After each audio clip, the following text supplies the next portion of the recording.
Shalom, everybody. This is Brian Newman on Let's Talk Shalom on C10. We air on Friday nights and Sunday afternoons. And LetsTalkShalom.com is our website. So we have previous episodes. You can watch live current episodes. And I have my podcast on there as well, and my books, and my life coaching business. And also my ministry partner is Homeless Ministry. Hugging Homeless is there as well. And if you ever want to know more information about a guest, like Jeff Smithson here, who's on with us again, you can reach out to us and we can put you in contact with them if you'd like to learn about their ministry or their business. And today we're talking about fostering, like foster parenting and adoption. David Platt did some research. He's a famous American preacher. And I believe it said that if one church, if every church in America adopted one child out of foster care, the whole foster care system would be completely empty. So fostering is a big need in our country. Adoption is a big need. And I'm talking with someone who's actually done both. So if it's something you guys are interested in or you have experience in, I think you'd really relate to Jeff Smithson. I need to enunciate. It does not roll off the tongue well. I need to enunciate. I speak Appalachian American sometimes. It does. All of our letters don't get said. So Jeff and I met at a pizza place called Gabriel's, totally divine appointment, a couple of weeks ago. And we started talking about life. And I was a quarter-point special advocate for children, which is a child... Department of Children's Services takes a child out of the home. They appoint a CASA, quarter-point special advocate for children, to go in and help make a determination the child should be with the parents or a grandparent or foster care or whatnot, or a guardian ad litem. So I was knocking the volunteer end of the court side. And Jeff's actually done fostering and adoption. So we're going to let him talk about that. So you... So if I understand correctly, you started fostering and that turned into an adoption? So at some point, I've had a vasectomy and a vasectomy reversal, and my wife, went from never wanting to have kids to wanting to have kids, and yet we were having problems having kids, but we felt like kids were in our future. Didn't know how, didn't know what the avenue was going to be. And on the same day, my wife, she called me. I'm driving down the road, and she says, God said, look into adopting. And I said, he just told me that too. Like at the same time? Like same day? Within the same 15-minute span. Wow. I'm driving down the road, going to work, and she's at home. And so we were like, okay. And we went to a conference in Nashville, and they had different agencies there, DCS, and all kinds of resources. And really, the thing that stuck out to me the most of that event was, it was in a church, and they were talking about, what Jesus did for us and becoming saved and becoming children of God, and God adopted us, and they just kind of said it nonchalantly, but then they got around to, okay, how many of you in here have been adopted? And like 10 people rose their hands. He says, I don't think you guys heard me the first time. And then everybody like, oh yeah, I have been adopted by God, and so then like almost everybody raises their hand. So that began the journey, and we started with DCS because we looked into what adoption would cost, and it's ridiculous. And it's so it's so cheap to end a life in comparison to sustaining and changing a life, just on the legal side, just stay up front. It's sad. And so, we were kind of directed toward fostering to adopt. Now, the foster care system is its whole monster, and it would challenge anybody who goes through their classes to become eligible to foster. It'll challenge you on every single level that you have, and levels that you didn't know you have. But knowing, God had us on this path, we persisted. I actually took the class twice because the first time I took it, it just made me so angry. The things that they were saying didn't seem to make sense. And then you finally just have to go with the flow, get your certificate so you can get kids in your home that need to be in your home. We fostered teenagers and some younger children. My goodness, there's such a need for stability in their life. It's awful. It's heart-wrenching. So is it true if you're a foster, they just basically give you a hefty bag with your clothes in and you just go in the next house with nothing? You might get a trash bag full of stuff, roaches included. Yeah. You might not get anything but a car seat. So you just kind of be prepared. You don't know what's going to happen. Some people are already fostering these kids, but they need a break from them. Yeah, they need respite care. Yeah, and so, we were taking the respite kids quite often. We didn't know where this was going to go. We didn't really see. We just knew we were going in the direction we were supposed to be going in. And then one day, I'm at work, and my wife, she gets a call at home, and they're like, we have 4 siblings that need a home immediately. And it's like, we lived in 700 square foot. And you're getting extra strength foster care. We couldn't take 4 kids, and we had to say no. They called my wife back, says, can you take the older one and the younger one? And it was a 3-month-old and a 4-year-old. And all these are little bit. The oldest is 4. yeah, the oldest was 4. So there were 2 boys in between that age group.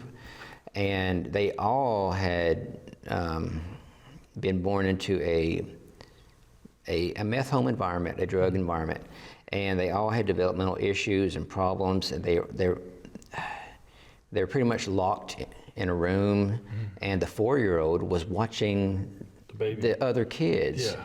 And that's actually what led to one of them dying, and DCS got involved. So anyway, we got the call, can you take the older and the younger? And we said, yes, we can do that. And then, we go to the hospital, we got to stay there all night. They got to make sure you know what you're doing with the kid. And I don't know if it's helpful or not, but so the boy he was on death's doorstep. I mean, you could see through his skin, all his ligaments, his bones, all his veins. His head was so big compared to the rest of his body. He was cross-eyed with Duane's syndrome because he didn't have, someone holding him. He didn't have any use of his eyes that way. And he had almost starved to death. And after a week of being in the hospital, he was still under 5 pounds. How old was he? He was 3 months old. At 5 pounds. That's after a week in the hospital. Wow, of being nourished, like intravenous probably. And I remember walking in that room, and he was in this little glass plastic box that they put the babies in. And he was just staring up to the ceiling, not responding to anybody. And I put my finger in his hand, and he grabbed my finger, and he looked at me. And this is what I said. I said, hey, little fella. I said, we're going to take care of you from now on. And inside, I knew he was my son. That spirit of adoption just came out. It just hit me. And we even had a time during the fostering process, visit with the biological family and the other siblings, and they ended up giving up their rights. And something that doesn't ever happen is that by the time the parents gave up their rights, the judge got the paperwork. We were adoptive parents in 2 weeks. That didn't happen. That was total God all the way through. Basically takes months, so years. That is not the norm. Most people, it could be a year, 2 years before they make steps toward adopting. But we were in a kind of like a drone strike situation. God sent us. We came in. we took these kids under our wing, and then we got out of the system. And they weren't in the system super long. No, just barely over 6 months. Wow. You have to foster 6 months before you can adopt. My former boss, I'm a social worker. I help people, adults with disabilities, like you described, but on the adult side. He grew up in foster care, and he just aged out of it. Or he got adopted. He was like 17, but he was his entire life in it, for the most part. After he was a young child, and some people spend up to 18, they just age out. Mm-hmm. So it's a huge blessing for them to only been in that short of time. We had a couple that were fixing to age out, and man, that there's just such a void inside of them, and it was just awful to see. And you turn 18, and there you go out in the street. In most places, I know, Eastern Europe, that's a huge problem. Is that you turn 18 and they're drug dealers or prostitutes because there's nothing else for them to do. I know there's a big problem in Haiti. There's an initiative called Project 7. Through New Reality International, and they actually have a trade school there. It's an orphanage, but also a trade school. So they teach them an occupation before they age out. And my friend Echo Garrett helps lead the Orange Duffel Bag Initiative. It's in North Georgia. And they mentor high school students. They're in foster care or adopted, and they help to mentor them through high school and help them get into college. And once they're in college, they help mentor them too. But it's Orange Duffel Bag Initiative because Echo is an editor and a writer, and she helped edit a book for Sam Bracken, who was a foster kid and grew up in that system. And he talks about just having here's a hefty bag, go next house with a trash bag. But the kids are transitioning, they give them a big orange duffel bag full of clothes and things they need as well. Mm-hmm. So that's called the Orange Duffel Bag Initiative. But because of what you said, they just, here you go, here's a trash bag, and drag it with you, and you have no sense of permanence. Nothing ever belongs to you. So that duffel bag's the first thing that was ever theirs. It's hard to watch that. Just, it's hard enough relating to God when it's time, for you to do that for yourself. If you had imperfect parents, and then when you have like no parents for a long time, and you're just in and out of homes, just, what does that do to you in forming relationships? What does that do to your outlook on the rest of your life? You were thrown out at an early age, is God going to throw you out, Because you relate to the physical father as a spiritual father, and if you're just transient, nobody wants you, there's no home for you. Mm-hmm. That's really why a lot of people take so long to get to God is they're afraid that God's mad at them, that he's going to beat them over the head with something, he's going to tell them they're stupid, and He'll be just like Dad. He doesn't do any of that. He's so good. In Psalm 68, Psalm 68:6, it says, he places the lonely in homes, but the rebellious live in a sun-scorched land. But I like that emphasis, and it's just, he places the lonely in homes. And Isaiah 58 talks about, he talks about the Sabbath, you don't buy, sell, work, or true fasting, like they were telling me. That's half of it, but the other half of it is no, this is the kind of fast I really want you to do, not just don't eat, but I want you to take care of the poor, the orphan, the fatherless, the widow. And that's the biggest thing, despite all this outward stuff you can do, the biggest thing, one of the biggest things in Scripture is the fatherless. Mm-hmm. Isaiah 56, Isaiah 58, it's just a theme all throughout is the whole nation was judged for abandoning the fatherless. Mm-hmm. And but the people taking care of the fatherless, they need support too. We see these big giant families, you got cousins and aunts and uncles and grandma and grandpa and this whole giant clan of people living on the same street taking care of one or two children, but you have foster children. You need that support even more. We don't have that in our society. It's like mom, dad, two kids. But it used to be this giant family just to support a child or two. But if you have your own kids and you have foster kids, you really need the support of your local church and your community. And we want so many people to adopt and foster, but are we willing to give them some backup when they do it? Some respite care or just cooking a meal or whatnot. So when you guys were fostering, did you get any kind of support like that from your church family or community or around you? Okay, so we weren't set up for a baby.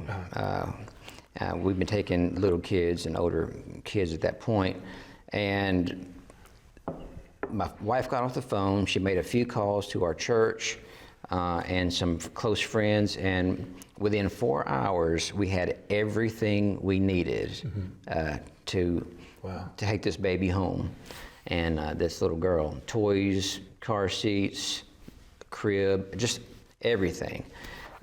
It was amazing. So what would we have done if we didn't have that support? I'm not sure. I might have had to left the hospital and go on a Walmart spree. I don't know. And we didn't have the money for that. Yeah. So that's another thing. But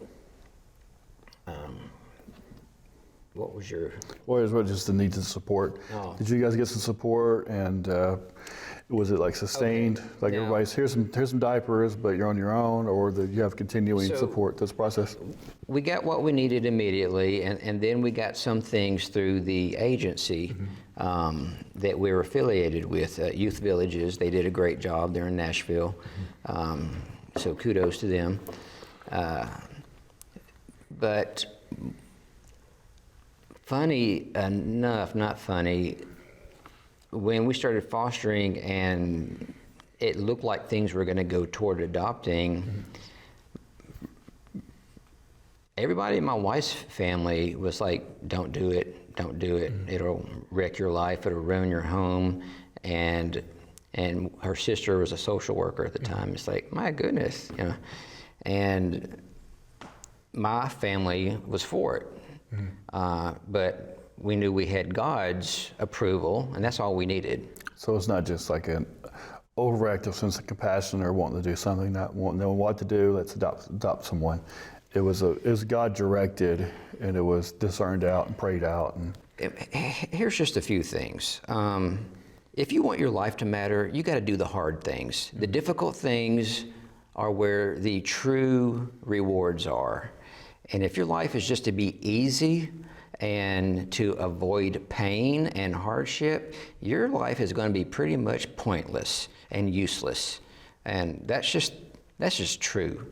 So don't be afraid to do the hard things. That matters. When you stand before God, it's going to matter what you did. And a lot of people think, well, I just can't do it, or, I'm turning 50 this year, and I should be getting closer to getting a boat, like most people would, or a motorcycle, having my, your midlife crisis. Yeah. And Get your Corvette. honestly, I can't go that route because there's not enough worth in it. Purpose. If it doesn't have purpose, I don't want to be involved in it. Life's too short.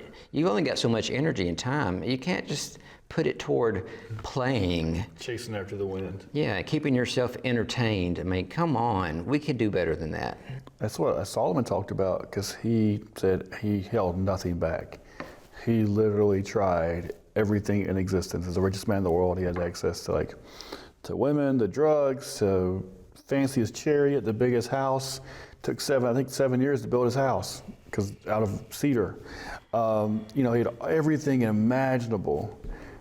And to read at the end of his life is Ecclesiastes, and he's the most depressed human being you've ever met.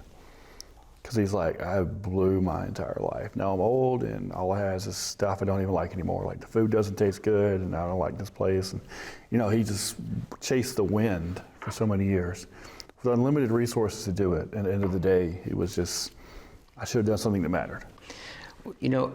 Across the panel, that scripture that you mentioned, take care of orphans and the widows and to keep yourself pure.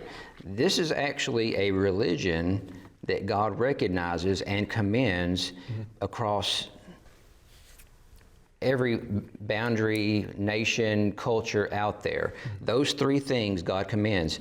And, there's keys of the kingdom. And like if you show mercy, you'll be shown mercy. If you judge harshly, you're going to be judged harshly. Spiritual law. No one wants to pay attention to that, but it matters what you do. And, make your life worth something. You're not going to be on your deathbed thinking, man, I wish I had one more motorcycle. I wish I filled out one more form. for my accounting firm. No, it's going to be who you poured your life into, and did it make a difference? Something that will survive you. A quick note on the spiritual aspect of adopting and fostering. John Paul Jackson, I think his dream interpretation course, so I learned dream interpretation from. He has something called the Father's Blessing, where he comes in and he would just pray over someone and give them the blessing they never had, like Isaac got it from Abraham, Jacob got it from Isaac. And some people believe in soul ties and generational curses. Like if someone were to adopt, I believe it's very important to like pray over this child, break over it. You don't know where they came from, what they've been through, break off any trauma, any generational curses, give them a father's blessing. And we always provide spiritually, emotionally, financially. But there is like a blessing you can give in that father position, that you can remove a lot of what came before. Like in the ancient days, if you were adopted, if you were grafted into Judaism, your life before was considered never have happened, and they couldn't even talk about it. But also in the Roman law, if you were a natural born son, you could be disowned from the inheritance, but an adopted son could not. So they took it very seriously. And there's a lot of spiritual principles there, like spiritually filling in the role of the father. Because if you take on that authority, you have authority in the spiritual realm to break some of that off, and I think that would prevent some of the problems that foster parents go through. Time and time again, you come across people who've had their first kid, and they're like, I finally understand how God feels about me. I finally, you tapped into a facet of our Father's character. Be made in His image. Now, when you do the sacrificial thing and you adopt somebody, that person might be thankful, they might not be thankful.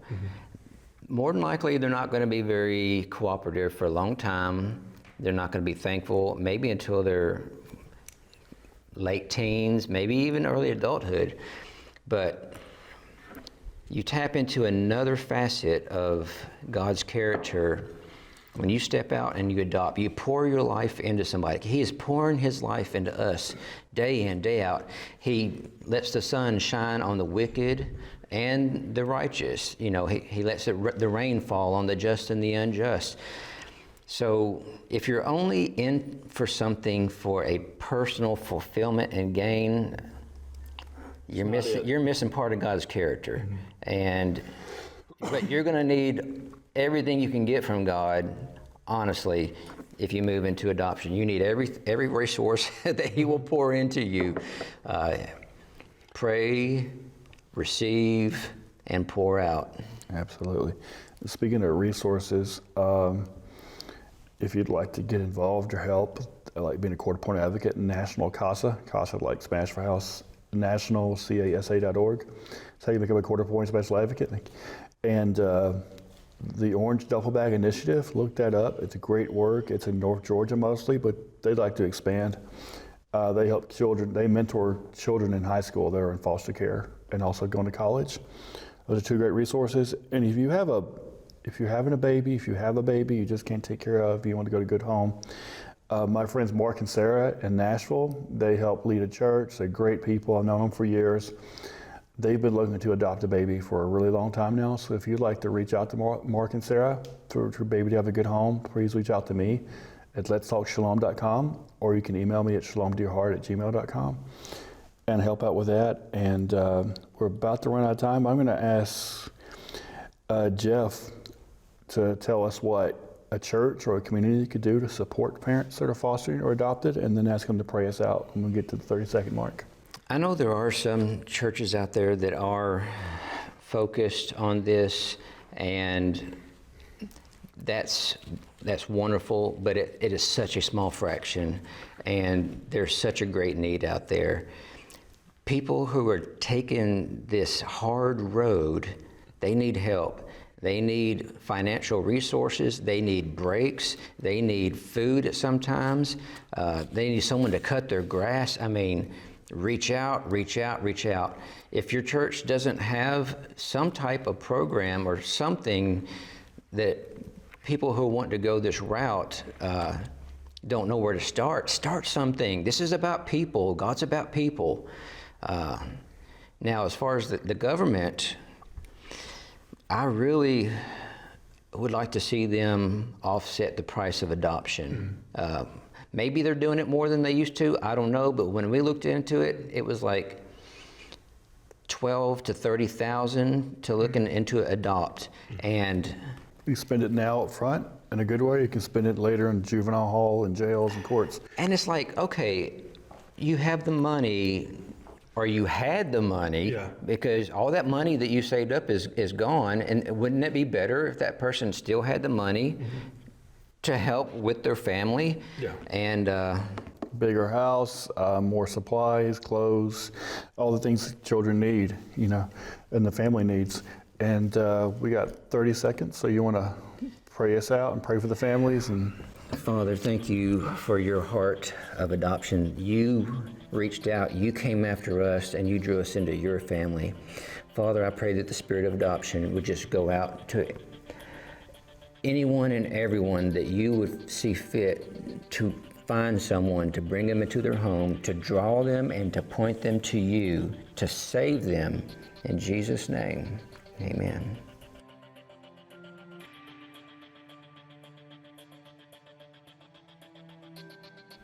Shalom, everybody. This is Brian Newman. I'm the host of Let's Talk Shalom. And I want to make you aware that we have a website, LetsTalkShalom.com. That's where you can see our previous episodes. You can also watch live on there. And additionally, I have some books I've written on there. One is on a commentary to the Book of Ruth about courtship in the modern world. And the other is a devotional book based on some writings I had. And it's got resources in it and prayers for people going through some of the things I've been through when I was in the military, when I was orphaned, and other things happen in life that might encourage you or someone else. It's a great gift idea. And I'm also a certified life coach, specializing in dream interpretation. So if you have a dream you would like looked at, the first one's always free. So I take your dream and I help you understand what it means, but help you understand the direction God's trying to give you through that dream and how to access those resources and those people that you need to accomplish your mission in life and your calling. I just call it dream coaching. But you can contact me at shalomtoyourheart@gmail.com, and letstalkshalom.com is our website. You watch previous episodes, or you listen to a podcast, order my books, or contact me about dream interpretation and life coaching. Thank you all, and shalom to your hearts.